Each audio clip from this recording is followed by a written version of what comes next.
पानीपत की ये पूरी घटना है। इस महिला का नाम पूनम है। इसका 3 साल का बेटा इसी के हाथों कत्ल कर दिया गया।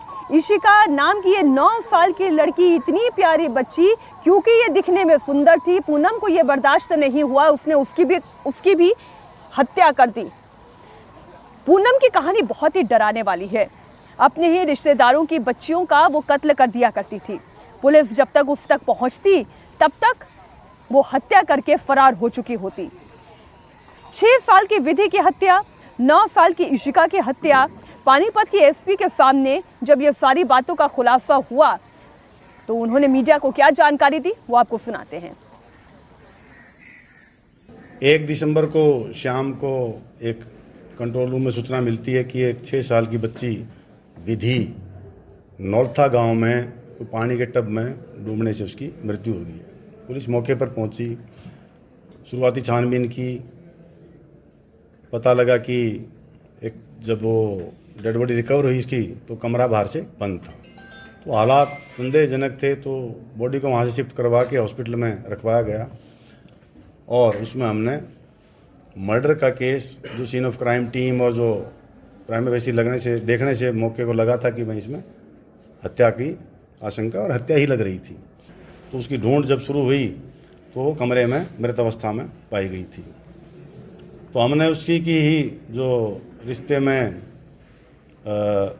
चाची लगती है उसको इसमें गिरफ्तार किया है।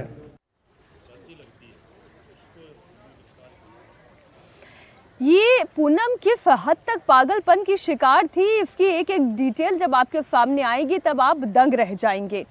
साल 2023 की घटना है।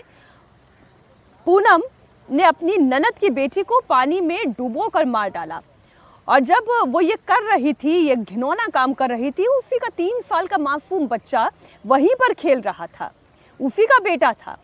उसने अपनी माँ को ये हरकत करते हुए देख लिया और जरा हैरानी की बात देखिए, पूनम का कलेजा भी नहीं कांपा।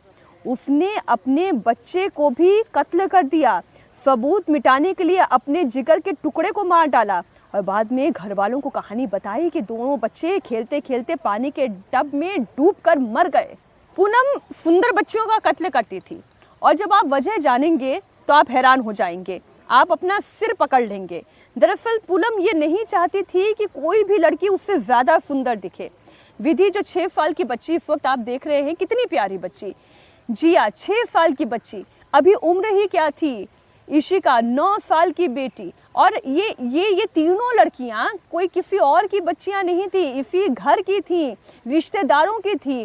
पूनम से ये बर्दाश्त ही नहीं हुआ कि कोई इतना सुंदर कैसे हो सकता है, उससे ज़्यादा बेहतर कैसे दिख सकता है, और इसी फितूर में, इसी जलन में उसने इन बच्चियों का कत्ल कर दिया।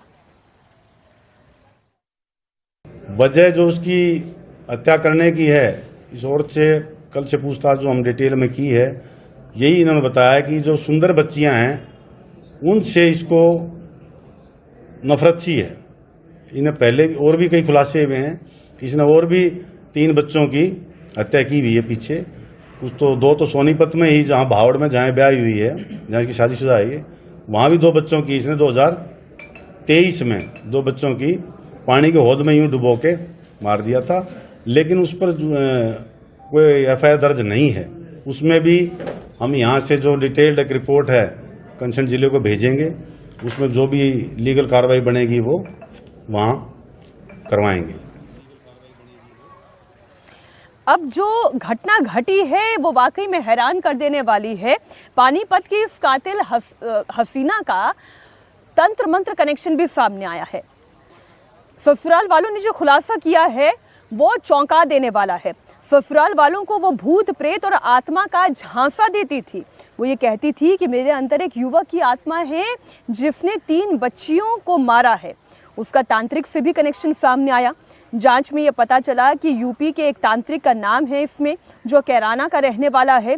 पुलिस अब उस तक भी पहुंचने की कोशिश कर रही है। हमारे संवाददाता पुनीत परिंजा इस वक्त हमारे साथ जुड़ गए हैं।